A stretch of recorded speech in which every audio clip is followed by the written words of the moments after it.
Why get all your holiday decorations delivered through Instacart? Because maybe you only bought 2 wreaths, but you have 12 windows. Or maybe your toddler got very eager with the advent calendar. Or maybe the inflatable snowman didn't make it through the snowstorm. Or maybe the twinkle lights aren't twinkling. Whatever the reason, this season, Instacart's here for hosts and their whole holiday haul. Get decorations from the Home Depot, CVS, and more through Instacart and enjoy free delivery on your first 3 orders. Service fees and terms apply. Hey, I'm Ryan Reynolds. Recently, I asked Mint Mobile's legal team if big wireless companies are allowed to raise prices due to inflation. They said yes. And then when I asked if raising prices technically violates those onerous 2-year contracts, they said, "What the f*** are you talking about, you insane Hollywood ass?" So to recap, we're cutting the price of Mint Unlimited from $30 a month to just $15 a month. Give it a try at mintmobile.com/switch. $45 upfront payment equivalent to $15 per month. New customers on first 3-month plan only. Taxes and fees extra. Speed slower above 40 gigabytes. See details. This holiday season, when you can't be there, let 1-800-Flowers.com deliver.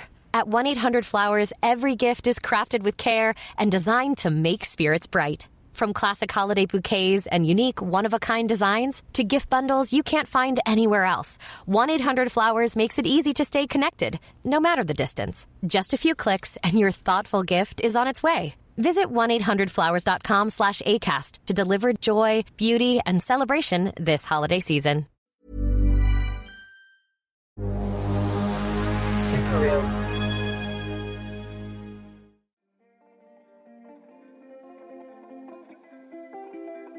Hey, I'm Julian Morgans, and you're listening to What It Was Like, the show that asks people who have lived through big, dramatic events what it was like.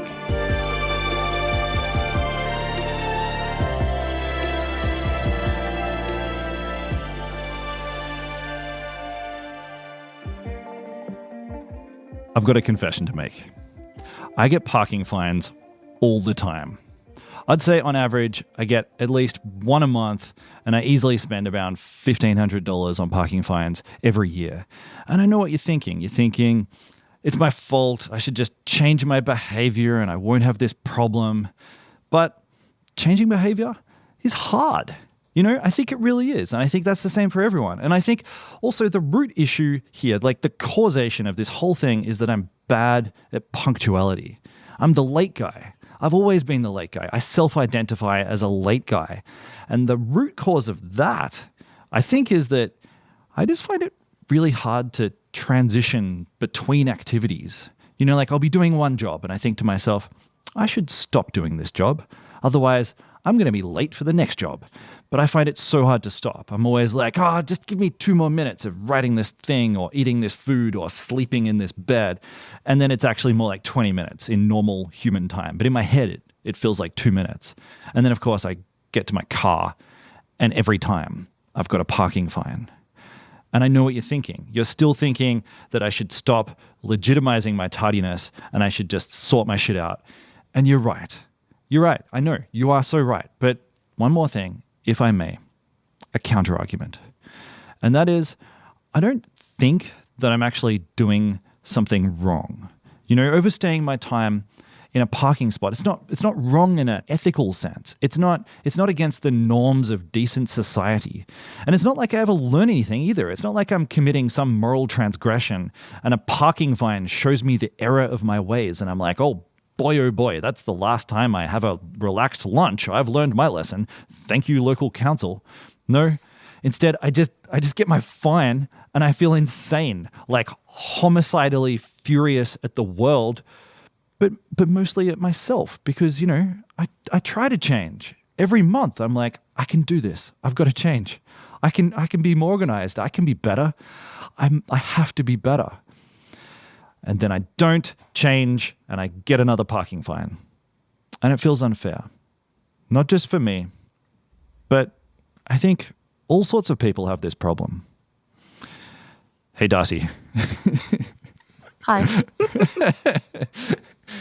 Thanks for sitting through that. Is it okay that I laughed at a little part? Because I'm not sure if that's going to come through on the... No, that was nice. That was very reassuring. Okay. So do you wanna introduce yourself? All right, sure. I'm Darcy Humphreys. I am 26. I'm fresh off the press with uni, and I have been interning with What It Was Like podcast. That's very cool. So the reason I wanted to get you on this show, on this episode, was that, remember, we were having this conversation. I was like, oh my God, I get fines all the time. And you were basically like, hey, you think that's bad? Listen to my story. Like, parking fines are a universal issue that a lot of people deal with. So yeah, I was just wondering if you'd tell us a bit about your story. So, okay, I think I was in my second last year or maybe my last year of uni. I actually don't even remember. And I was working in Perth in the city. And I was also in this really shitty relationship with a guy that had a suspended driver's license. And he worked at a dive bar. So he would work until like 4:30 in the morning. And then I would go pick him up, come back to home, sleep for like an hour, and then get up and go to work. And God. I didn't want to sacrifice that extra 10 minutes of sleep to go to the assigned parking area. So I would just illegally park on the street on Riverside Drive for like 18 months. Oh my God. Yeah. How old were you at the time? I think I was like 21 when that started, when I first got that job. Okay. And what was the grand total in your debt amount after 18 months of doing that? Just under 24,000. Oh my God. Yeah. That actually makes me feel so much better about my predicament. $24,000 at the age of 21. Yeah. I mean, like, walk me through that. You get to your car every single day and there's a parking ticket there? Yeah. Well, I mean, and I think this is probably a testament to undiagnosed ADHD at the time as well, is like I just saw pieces of paper. So I would just be like, oh, how annoying. And then my back seat was just overflowing with pieces of paper. And I didn't really take them seriously because in my mind I was like, oh, it's a handful of $60 fines, like whatever, I'll get to it. You mentioned ADHD at the time. Are you suggesting that there was a mental health component to this? I mean, definitely. I'm still not diagnosed ADHD. I have had doctors and therapists tell me to look into it, but I keep procrastinating it, which I think is a little ironic. And then I think also definitely like a depression angle because I wasn't really happy in the relationship I was in at the time. I think with the way I was living my life as well, like my body wasn't healthy. So then when it came to things like having to get up early in the morning and then go to work, which was also like a toxic workplace, it was really easy to just let things drop by the wayside and ignore them for months on end until I ruined my life with debt. Did you have friends or family looking at your backseat pile of parking tickets and being like, hey, Darcy, you need to sort this out? Yeah, it was like a bit really. It was always a joke about getting into my car and having to wade through all the parking fines. And everybody was like, when are you going to deal with this? When are you going to do something about this? And at the time, people were like, oh, I can't believe you owe $2,000, $3,000. And then I remember I told my family that it was like $2,000 and they were like blown away. And then when I actually checked that like months later, and at that point it was almost 20,000, that's when I was like, oh my God, have I ruined my life? Like, have I just cooked myself at 23? And then I kind of tried to deal with it all at once, which was kind of its own demon as well. So. How did you try to deal with it all at once? Well, I tried to go on this really hectic payment plan where I was paying back like $300 a fortnight or like $600 or something insane.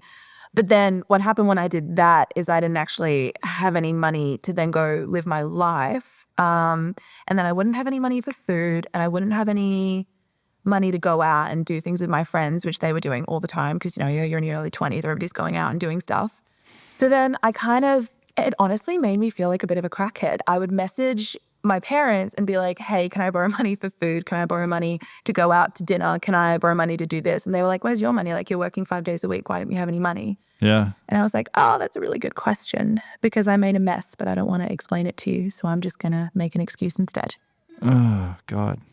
Yeah. So I feel vindicated here. I feel like this is illustrating my point is that parking fines, this has real world consequences for young people who don't have resources, for anyone vulnerable for whatever reason. If you're going through a useless patch in your life, you make yourself vulnerable.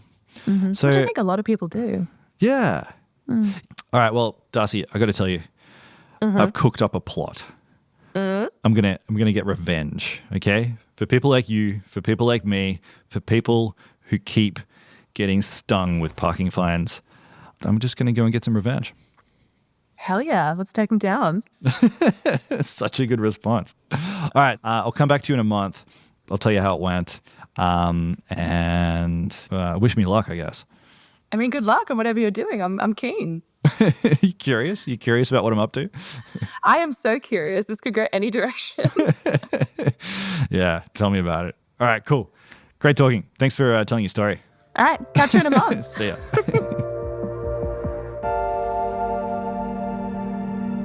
All right, so Darcy's gone. It's just you and me. And in case you haven't already figured out, this episode's a little bit different. It's a special edition because I'm not going to interview anyone. I'm on a mission to get revenge.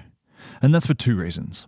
Okay, so first, parking fines target vulnerable people. That's why we just heard from Darcy. She was 21 years old, and as you heard, she couldn't even afford groceries. Not cool. But my other reason for doing this is that I just think that modern life is annoying enough already. We've already got inflation and mosquitoes, and there's 10 million passwords to remember every time we use the internet.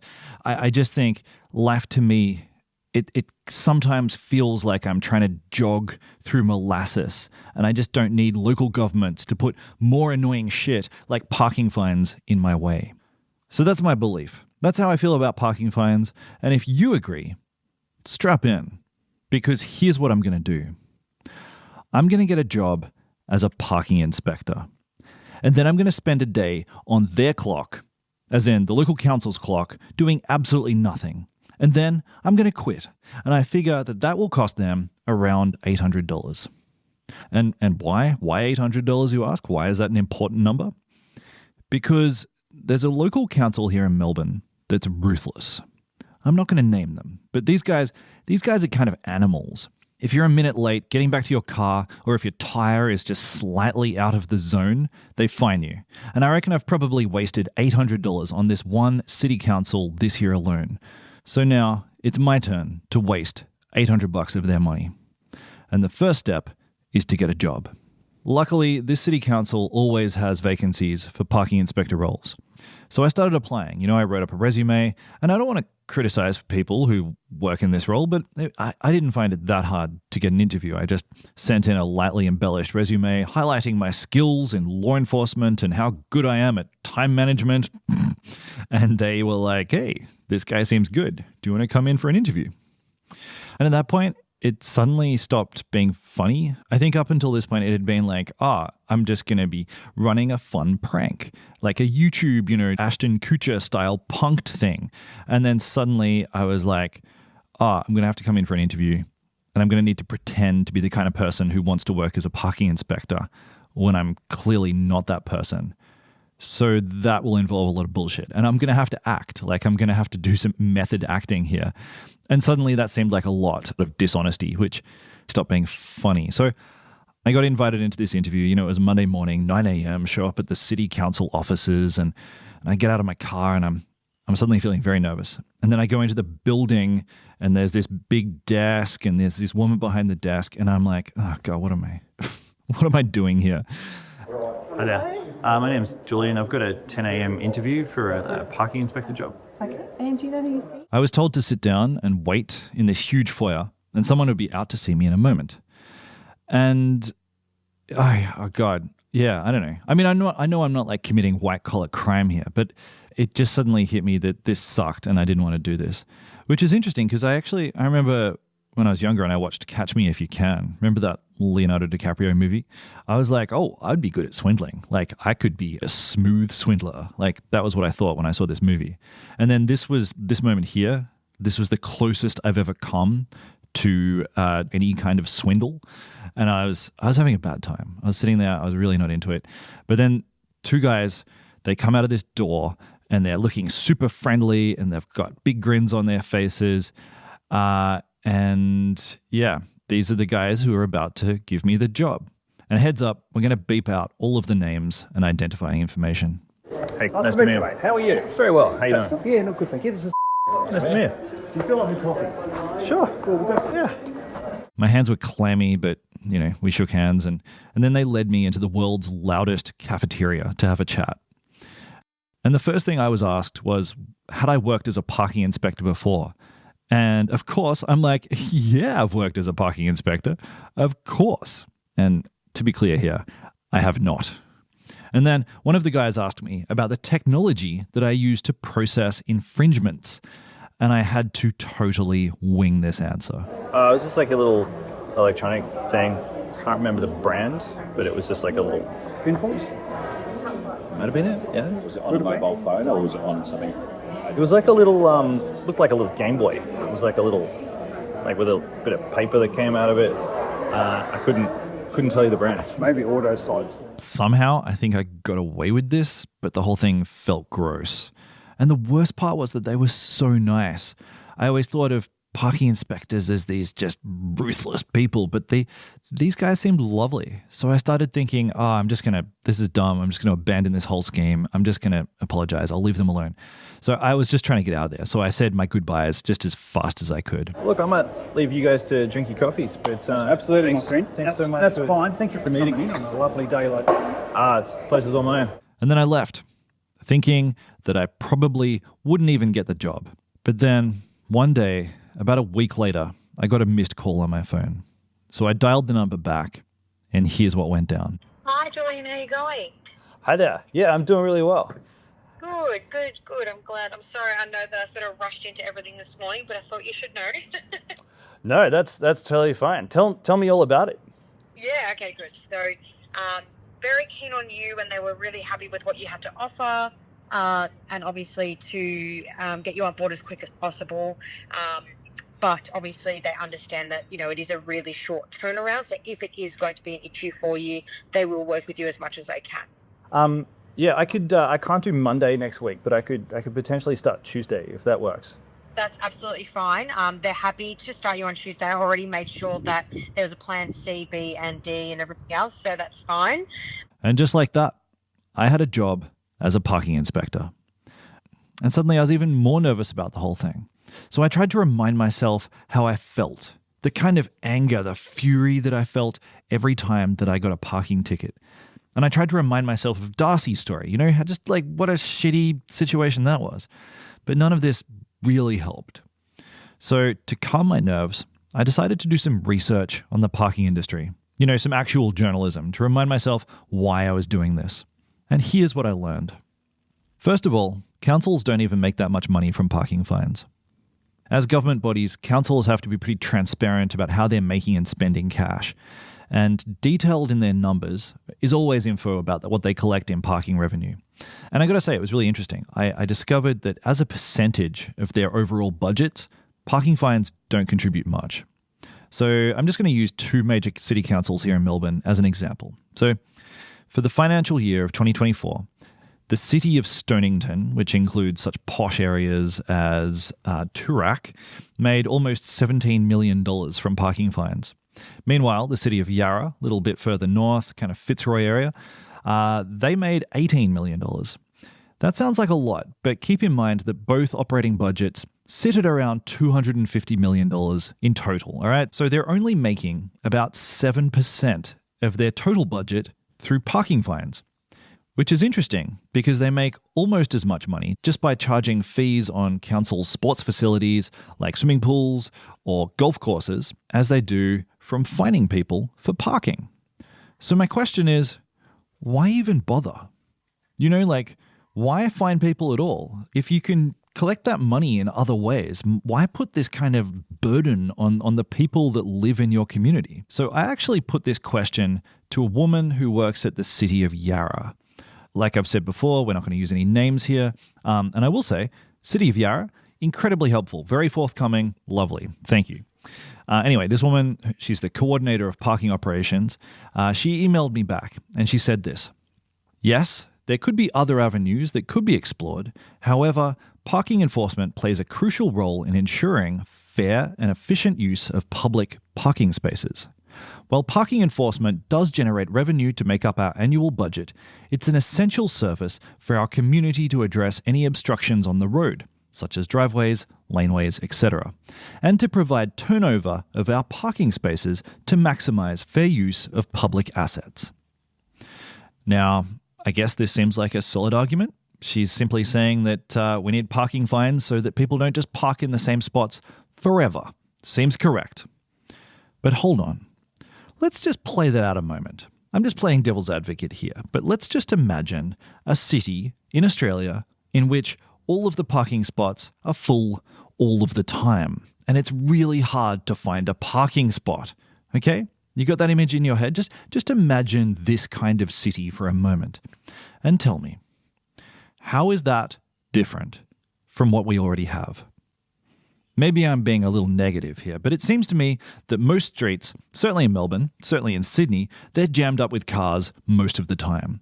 Sure, parking fines might ensure a bit of turnover, but who gives a shit? Generally speaking, the worst case scenario is the scenario we already live in, plus there are fines. So if it's not local councils that are really benefiting from parking fines, then who is exactly?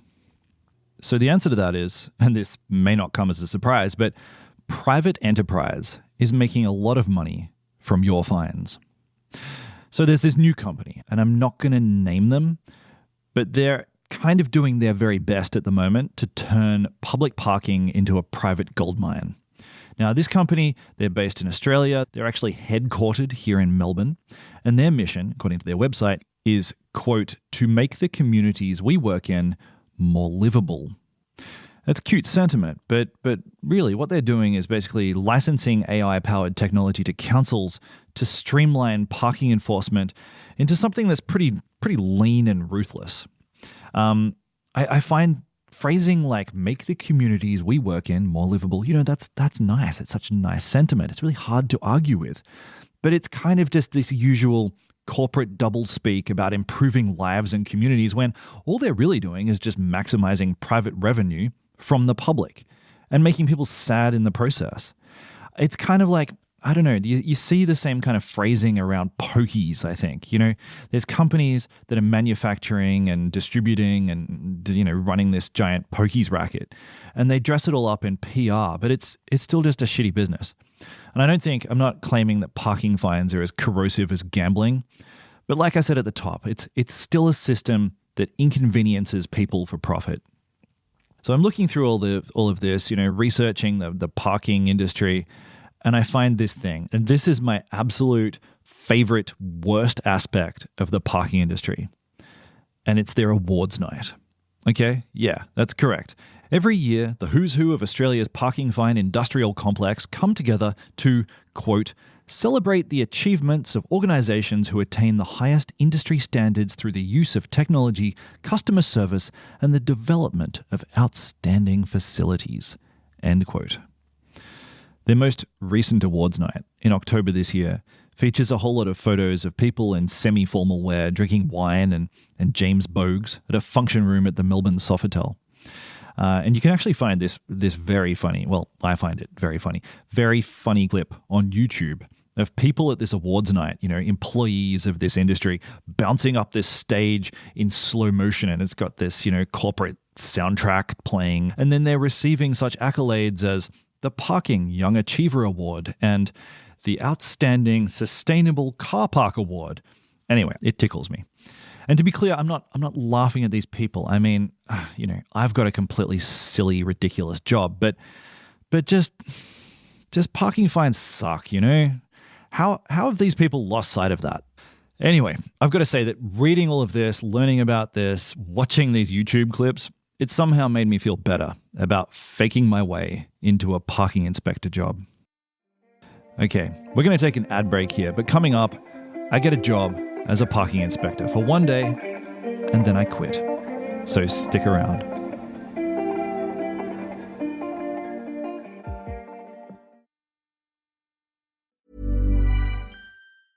Oh my God, it's the coolest thing ever. Hey guys, have you heard of Goldbelly? Well, check this out. It's this amazing site where they ship the most iconic famous foods from restaurants across the country anywhere nationwide. I've never found a more perfect gift than food. They ship Chicago deep dish pizza, New York bagels, Maine lobster rolls, and even Ina Garten's famous cakes. Seriously. So if you're looking for a gift for the food lover in your life, head to goldbelly.com and get 20% off your first order with promo code GIFT.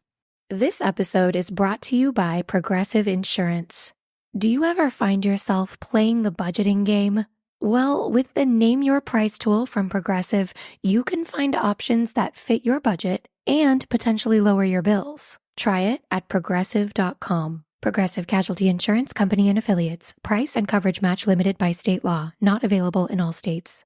Ryan Reynolds here from Mint Mobile. With the price of just about everything going up during inflation, we thought we'd bring our prices down. So to help us, we brought in a reverse auctioneer, which is apparently a thing. Mint Mobile Unlimited Premium Wireless. How to get 30, 30, bit to get 30, bit to get 20, 20, 20, bit to get 20, 20, bit to get 15, 15, 15, 15, just $15 a month? Sold! Give it a try at mintmobile.com/switch. $45 upfront payment equivalent to $15 per month. New customers on first 3-month plan only. Taxes and fees extra. Speed slower above 40 gigabytes. See detail.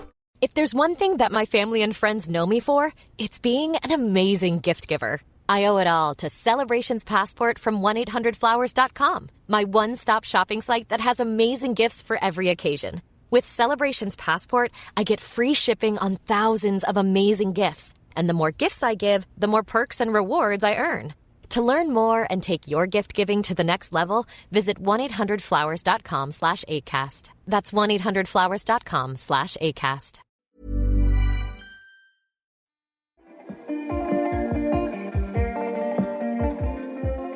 Welcome back.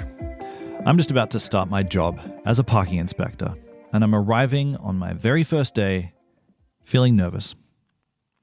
So we start the day by getting ushered into a large room with a whole bunch of other new recruits. I'd say there was probably around 10 to 15 of us, and we started by going around the room introducing ourselves. Here's what I said. Hey, I'm Julian. I like being outside, so this job appealed to me. Most people there mentioned being outside as the major draw card, and there were people there from all walks of life. One guy said he had recently been made redundant after years of working at the casino. Another guy had previously worked at an abattoir. Another guy was a truck driver. I think all of them had a mildly disheveled look, and I had to notice that there were no women in the room.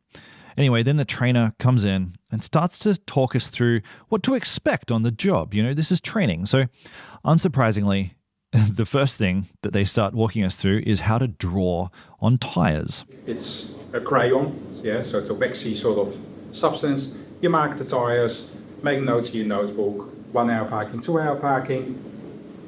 An hour later, 2 hours later, you come back, check the tire, if it's still there, simple, issue an infringement. So far, so predictable. But then they got onto the topic of conflict, because as they said, all of us could expect to be yelled at, spat at, and probably threatened. We're not going to sugarcoat it. It is what it is. And it doesn't happen all the time, the conflict, but it can happen. Some people have got a head for conflict, some people don't have a head for conflict. And then they made us watch this truly amazing training video to illustrate the kinds of conflict that we could expect to face out on the street. And I've got to say, as a guy who quite likes 90s nostalgia, I love this video. This video was clearly shot on VHS in about 1997, and it features these two very Australian actors demonstrating what can happen out there to parking inspectors just trying to do their job. What's this, you piece of shit? Sorry, sir, is this your vehicle, is it? Oh, dirt. Well, you think I'd be fucking going on if it wasn't mine, you dickhead? Well, I've just issued an infringement notice for this. Like, you fucking see it, I know why, because that machine doesn't work. I checked that fucking thing before and tried to fucking times it according to that. So what you're telling me is, when you came here earlier, this machine wasn't working. Fucking exactly right. So what the fuck have I got a ticket on me? Look, I can understand why you'd be frustrated. Can I just give you some information, explain what goes on? Well, fucking hurry up, and I want this fucking a good explanation too. All right, I won't make you listen through the whole thing. You get the point. So the morning was about learning how to chalk tires and how to de-escalate conflict. And then we got sent out into the real world. They gave us some sort of like hand-me-down borrowed uniforms. I put on this hat and this sort of daggy outfit. And then I go out there onto the street to start chalking tires and writing up tickets. And this was my golden opportunity to slip away and waste some time. Can I get a schooner of this one, Bolter? Yeah. Naturally, I went to the pub. dressed in my very cool parking inspector uniform. I drank some beers. I played some pool by myself. I even played a round of Buck Hunter. And basically, I just sat there and got a bit pissed and wasted a few hours on their dime. So a few minutes ago, my phone rang, and I'm pretty sure it was the parking inspector office. They're probably wondering where I've gone. And you know what? That makes me feel good. And then, after a few hours, I went back to my car and called the boss to quit. And here, I'm actually going to bring Darcy back. Remember our intern with the $24,000 parking fine debt? I'm going to bring her back in. We're going to get her on the line to walk through what happened. Darcy. Julian. Hi. Hi. How have you been? I've been good. How have you been? I've been stressed out. Basically, I've been engaging in some lightly fraudulent behavior. Lightly fraudulent. That's the best kind. Yeah, I guess. Thank you. Thanks for saying that. So look, it went well. I mean, by this point, you know a little bit about what happened, but I've been made aware. Yeah. Yeah, you've heard a bit about it.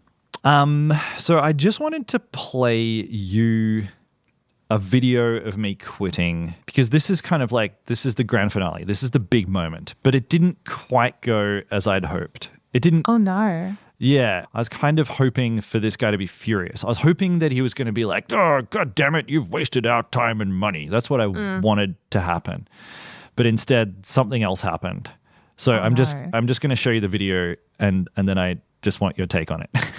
Oh God, okay. Yeah. Okay, here we go. Hello, how you doing? Yeah, downstairs? hey. Sorry? You're downstairs? No, I'm not. This is possibly very, very bad timing, but I've done some thinking, and I don't want to do the job. I'm sorry. So, that's fine, buddy. It's up to you. You don't have to take it. So that's incredibly nice of you. I feel like you might have. I kind of wasted your time a bit. Buddy, it's one of those things, it's probably better you come to that realisation now than being here for like 4 days and then decide to chuck it in, because that would be probably, it wouldn't benefit you or I. So it's probably good you're up front and you told me now, so it's not don't stress about it, buddy. I'll cancel all the stuff through the system, and I hope you find what you're looking for, my friend. That's really nice. I got to say, I've done this emotional thing where I've been like, just giving people parking fines, and it makes people mad. And I was like, do I want to do that? And then I was like, getting all in my head. Certainly not for everybody, that's for sure. That's true. So, that's true. I was gonna say, I was getting in my head about how it's kind of like maybe a bad industry, but then I call you up and you're really nice about it. I'm like, actually, no. People like you seem to be really nice, but. Look, it's not a bad industry, but as I said, it's not for everybody. Some people are quite happy to do it, and other people, they have other talents. People weren't born into this role. They're not born into any role. You just got to find something that suits you. So yeah. But I wish you all the best, bud. Thanks for letting me know. You'll be fine. Whatever you do, I'm sure you'll succeed in it, because that's what you're meant to do. That's great. Thanks. I appreciate that. All right, you take care, my friend. See you, mate. See Bye. you, buddy. Bye. Oh, he had a soul. Yeah. Yeah. That's devastating. I know. I know. Man. But I guess at the same time, also, your supervisor in the role isn't the problem, right? It's the system. Yeah. That's say more about that. I mean, I think it makes sense, because the little guy that's, putting the fine out at the end of the day, that's not the guy that has it out for you. That's not the guy that's using you as a revenue stream. They're just doing what we all do, which is trying to survive, trying to pay the rent, trying to have enough money to buy a carton at the end of the week, something like that. Yeah. And so you think that people are good, but systems can be bad. Yeah, people good, system bad. It's there's much bigger bureaucratic things that drive this, and I feel like the people that are on the ground giving you a parking fine, they don't have a problem with you. They're just trying to do their job. I had this vision of the perfect ending for this podcast where he was a real dick about it.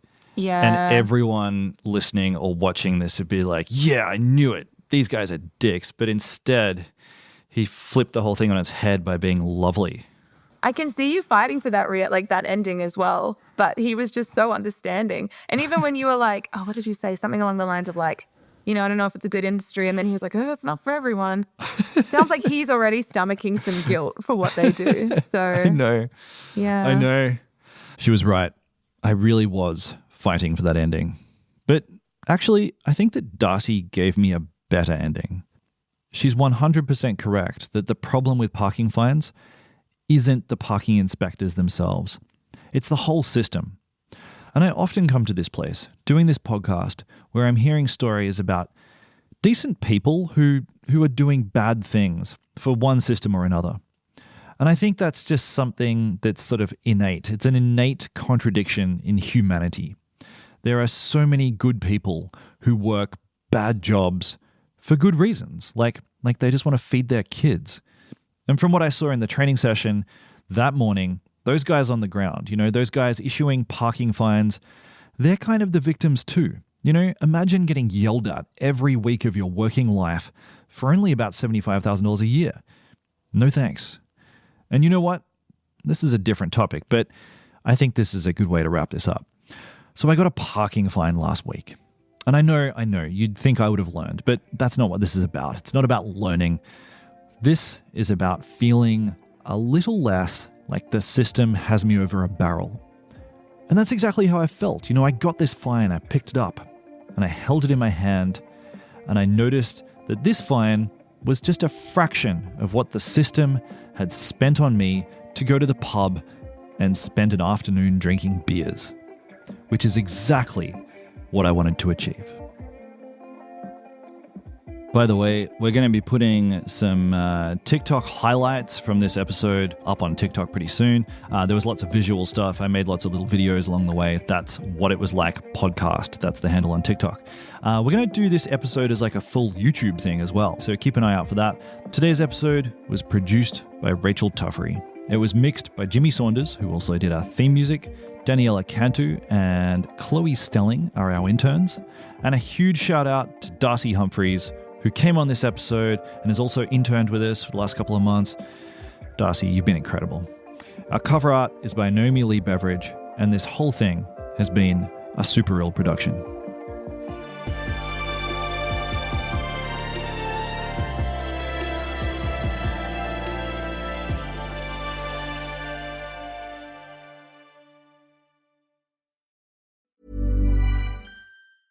Oh my God, it's the coolest thing ever. Hey guys, have you heard of Goldbelly? Well, check this out. It's this amazing site where they ship the most iconic famous foods from restaurants across the country anywhere nationwide. I've never found a more perfect gift than food. They ship Chicago deep dish pizza, New York bagels, Maine lobster rolls, and even Ina Garten's famous cakes. Seriously. So if you're looking for a gift for the food lover in your life, head to goldbelly.com and get 20% off your first order with promo code GIFT. This episode is brought to you by Progressive Insurance. You chose to hit play on this podcast today. Smart choice. Make another smart choice with Auto Quote Explorer to compare rates from multiple car insurance companies all at once. Try it at progressive.com. Progressive Casualty Insurance Company and Affiliates. Not available in all states or situations. Prices vary based on how you buy.